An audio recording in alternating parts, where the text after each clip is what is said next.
Hello everyone, and today I'll show you how to update firmware of your JBL Live Beam 3.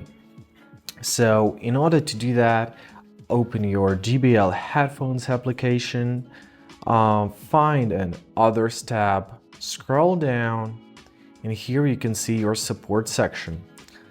Click here, and here in About section, you can find an update for your software.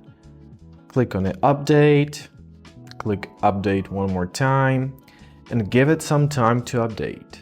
Before starting your updating process, make sure that your phone is connected to Wi-Fi or mobile data. Make sure that your headphones are near your phone and do not put them in a case while updating. Now, when you'll see that your update is successful, just simply press done and you're good to go. Thank you so much for watching this video. Hope it helped. Have a great day.